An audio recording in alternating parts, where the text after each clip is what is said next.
Bienvenidos y bienvenidas una vez más a Acceso a los Derechos. Nos encontramos en la Corte Suprema de Justicia de la provincia de Santa Fe con el doctor Daniel Herreta, con su presidente. Gracias, doctor, por recibirnos una vez más. No, por favor, gracias, Cristian, por haber concurrido aquí al lugar de trabajo, ya que andábamos con algunas dificultades para poder ir al estudio, ¿no? Bueno, lo que se vio en las últimas jornadas electorales, que se volvió a discutir algo que parecía que en la Argentina ya estaba saneado, que ya no se volvía a discutir, ¿no? Sobre el número de los desaparecidos, ¿no? Este negacionismo constante que se ha dado por parte de un sector político de la República Argentina. Sí, llamativo, impensado probablemente. Bueno, siempre ha habido algunos sectores, obviamente, muy focalizados, que han mantenido una posición ultra minoritaria respecto a lo que fueron los argumentos que se dieron ya inicialmente en el juicio de las juntas por parte de los imputados, argumentos que quedaron descalificados por la avalancha de evidencia, de prueba que se produjo no solo en el juicio de las juntas militares, sino luego del 2003 con los juicios de la verdad, primero con el informe de la CONADEP, y fundamentalmente con la cantidad de juicios que se llevaron a cabo ante tantos jueces federales, tribunales orales, cámaras federales, casación penal, Corte de la Nación, juicios que se llevaron a cabo en todo el extenso territorio argentino, donde quedaron descartados esos argumentos tan pueriles, tan falsos, tan infantiles como que había habido una guerra. La guerra, primero no hubo ninguna guerra, ni convencional, ni de insurgencia, y aún la guerra reconoce límites, es decir, en la guerra no se secuestra, no se desaparece gente, no se viola mujeres embarazadas, no se roban bebés, no se tortura, de modo que estos hechos atroces y aberrantes quedaron probados en todos esos juicios, que además contaron con las garantías del debido proceso, ¿no? Porque usted sabe que para remontarnos a 40 años de la democracia, a un hecho fundacional de la recuperación democrática, como fue la decisión de Raúl Alfonsín de disponer el enjuiciamiento de las juntas militares, primero a través de un decreto dirigido al Consejo Supremo de las Fuerzas Armadas, porque en el Código de Justicia Militar todavía vigente, la competencia era del Tribunal Supremo de las Fuerzas Armadas, con la posibilidad de intervención de la Cámara Federal. Bueno, cuando pudieron advertir y la Cámara le pedía informe al Tribunal Supremo de que los procesos no avanzaban, era muy difícil que avanzaran, era pretender que los pares juzgaran a sus pares por hechos de tamaña gravedad. Se abocó la Cámara Federal, que llevó a cabo el juicio de la Junta, pero que tiene una particularidad única en el mundo.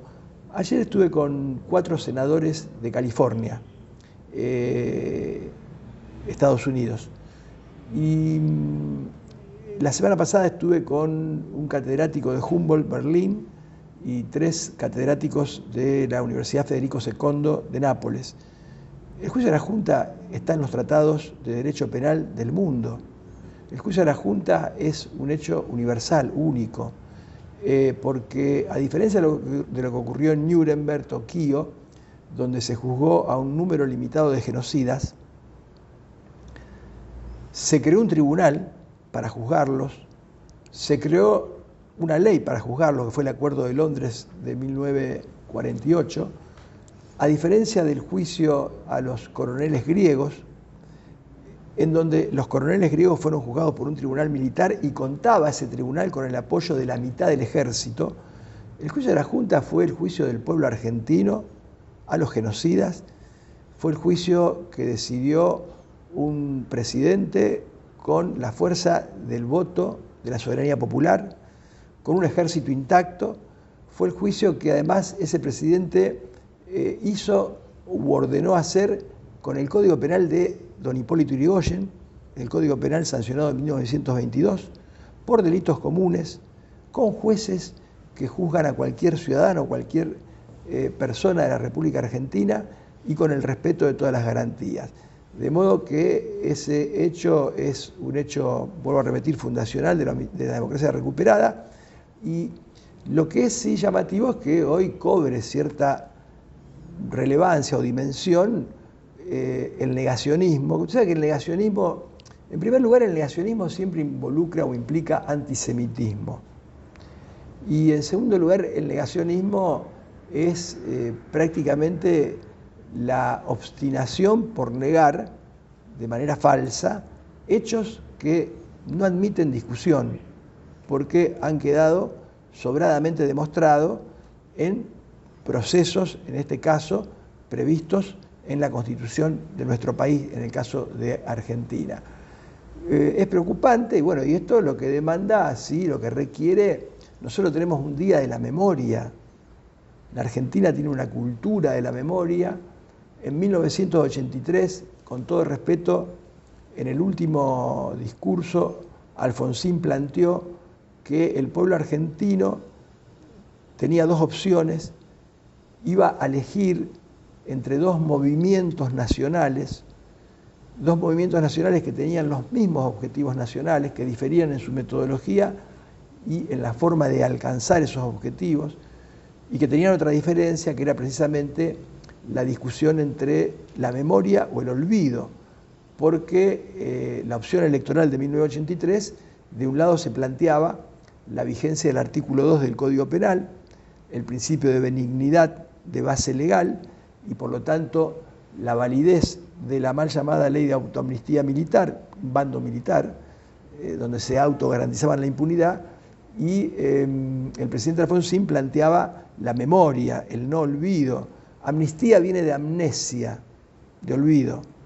Alfonsín planteaba la memoria, el juicio de las juntas. Bueno, el pueblo tomó una decisión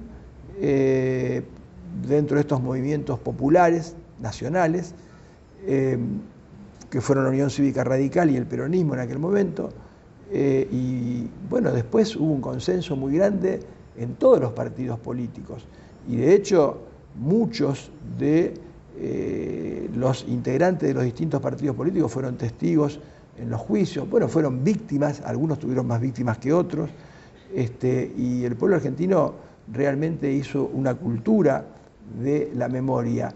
Tal vez hoy, un poco más alejado de aquel tiempo, con otras generaciones, sea necesario reforzar aún más en las escuelas privadas, en las escuelas públicas, en las universidades, porque son temas que involucran lo más sagrado que existe en una sociedad, que es la dignidad del hombre. Es decir, lo que plantea el negacionismo es la negación de la condición humana. Lo que plantea el negacionismo es la reivindicación del infierno. Y lo que plantea la memoria es precisamente el reconocimiento de la condición humana, el reconocimiento de la dignidad, el reconocimiento de la paz. Y esto, bueno, son valores esenciales de cualquier democracia, son valores esenciales de cualquier sistema republicano y obviamente son propios del Estado de Derecho. Hablando un poco y avanzando en esto de las propuestas, ¿no? Digo, pues, estamos ya a pocos días de la elección y siempre circunscribiéndonos en el ámbito jurídico. Hay ciertas propuestas que son alarmantes, doctor. Ejemplo, la venta de órganos, la libre deportación de armas, el tema, ¿no? Hasta venta de patrimonio provincial, como puede ser vaca muerta. Digo, ciertas propuestas que generan cierta peligrosidad jurídica. Sí, las propuestas tienen una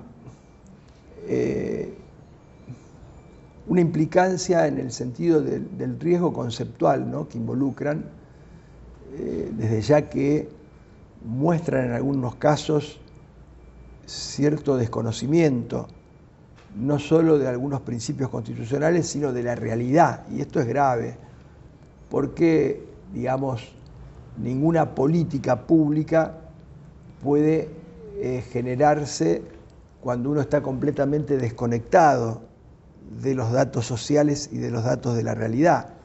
Si usted implementara, cosa que no se puede, la posibilidad de disponer libremente de los órganos, obviamente que estaría lesionando muy gravemente el concepto de libertad, porque Un rico no va a vender órganos, si pudiera, aún pudiendo, no los va a vender, no necesita.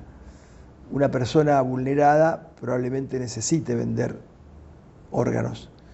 Si tiene su familia que no tiene posibilidad de acceder a necesidades mínimas. La habilitación de la tenencia de armas está aprobado en el mundo, ha sido catastrófica en términos de eficacia, todo lo contrario, lo que ha hecho es potenciar las tasas de homicidio. Usted fíjese qué particularidad, ¿no? Porque esto no se discute en la política. Argentina tuvo en el año 2022 la tasa de homicidios, y lo voy a decir con todas las letras, y el que me quiera decir algo lo invito a debatir, porque estos son datos duros. Yo siempre invito a debatir, lo que pasa es que nunca encuentro a alguien que acepte el convite. La Argentina tuvo la tasa de homicidio doloso más baja de América, con excepción de Canadá. Desde Estados Unidos a Ushuaia, Argentina tuvo una tasa de 4.3 homicidios dolosos cada 100.000 habitantes. Uruguay estuvo cerca de 10. Estados Unidos estuvo cerca de 10. 10 y Chirola. Claro, la tasa después hay que desagregarla. Cuando usted desagrega la tasa, si un rosarino me escucha decir esto, se enoja conmigo. No tiene que enojarse, tiene que entender que el problema de la seguridad, como el problema de los poderes judiciales, admiten diagnósticos desagregados, porque no se pueden linealizar. Entonces, cuando usted desagrega la tasa en Argentina, se encuentra que en San Juan, en San Luis, hay tasas de 1.2 homicidios cada 100.000 habitantes, vienen de Finlandia, vienen de Noruega, envidiosos, a preguntarles cómo hacen para tener tan pocos homicidios. Córdoba tuvo 2.3 homicidios cada 100.000 habitantes y Rosario tuvo 23. Entonces, claro que en Rosario hay un problema. Y la tasa de Rosario impacta y perjudica el promedio nacional e impacta y perjudica el promedio de Santa Fe. ¿Por qué? Porque Santa Fe en el año 2022, para los que hablan especulando, tuvo tasas de homicidio muy bajas en otras regiones, por ejemplo en Venado Tuerto. Tuvo una tasa bajísima. Creo que en el departamento General López, no sé si llegó a haber 5 homicidios dolosos en todo el año. Y lo mismo ocurrió en Rafaela. Y en capital de la provincia, en Santa Fe, 66 homicidios. El problema lo tuvimos y lo tenemos de hace tiempo en Rosario, está muy focalizado en esta región, más allá de que en algún momento Santa Fe llegó a estar encima de Rosario, me estoy remontando a más de 10 años atrás, pero ¿qué quiero decir con esto?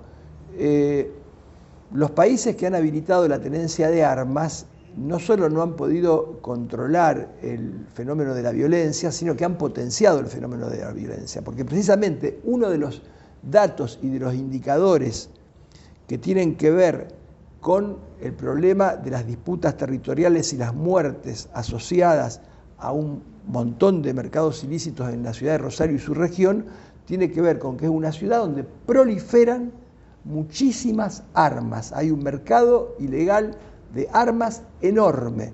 Y fíjese que prácticamente algo más del 90% de los homicidios nuestros se cometieron con armas de fuego. Esta es la prueba más cabal del descalabro, de la falta de racionalidad de este tipo de propuestas, que además implican también una lesión a la libertad. La libertad se ve seriamente comprometida con estas propuestas. Porque si usted habilita a comprar armas, ¿quién va a comprar armas? El que tiene mayor nivel de ingresos, sí. El pobre no va a poder comprar armas. O sea, el rico se puede defender en este esquema, en esta supuesta adjudicación de algo positivo a la tenencia de armas. ¿Qué sería? ¿Solo para los ricos y no para los pobres? ¿O el Estado le va a proveer armas a los pobres? Porque si el tema conceptual es que a mayor cantidad de armas, menos violencia, se supone que este esquema cerraría con algún grado mínimo de coherencia si dijera, miren, usted rico puede comprar, a usted pobre le voy a facilitar yo el arma. Un disparate, por donde se lo mire un disparate, desde el punto de vista conceptual, desde el punto de vista de la pérdida de contacto con la realidad. Evidentemente, no han tomado en cuenta. Hay investigaciones empíricas. La seguridad se maneja con datos empíricos, no se maneja con abstracciones. No es una cuestión normativa, es una cuestión propia de la ciencia política, propia de la sociología, propia, obviamente, en algún pequeño pedacito involucra a los abogados, pero los abogados estudian normas, no están entrenados en temas de seguridad. Y por eso aprovecho y paso un chivo.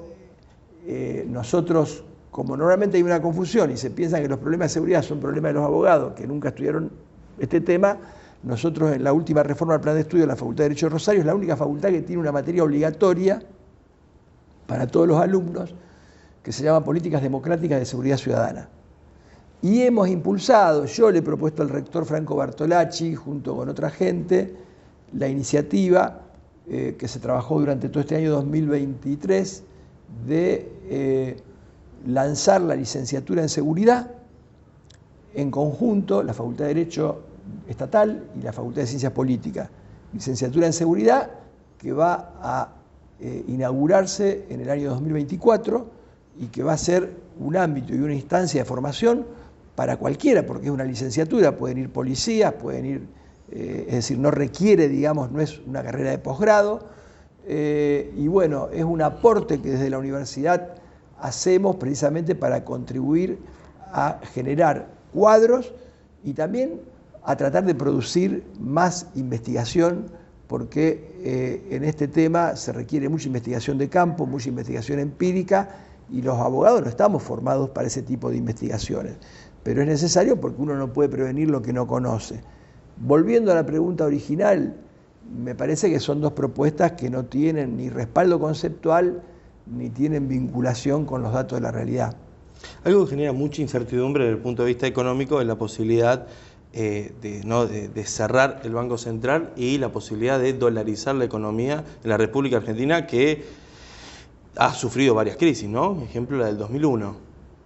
Bueno, yo, a ver, no soy economista, tampoco soy un eunuco. Los jueces todos tenemos una concepción, ¿no?, de la vida, de la persona, del Estado, de la economía. Hoy la economía atraviesa mucho también la cuestión jurídica.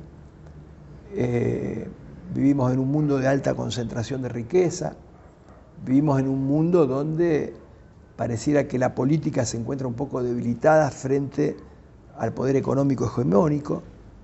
Esto obviamente ha traído muchas consecuencias, por eso yo soy un gran defensor de la política. La política es una herramienta excelsa de transformación, obviamente como toda herramienta hay que saber usarla, y por eso me parece que la política debe recuperar el Estado para la política y debe recuperar los partidos políticos que hoy se encuentran un poco desdibujados y se han reconvertido en espacios políticos más que en partidos.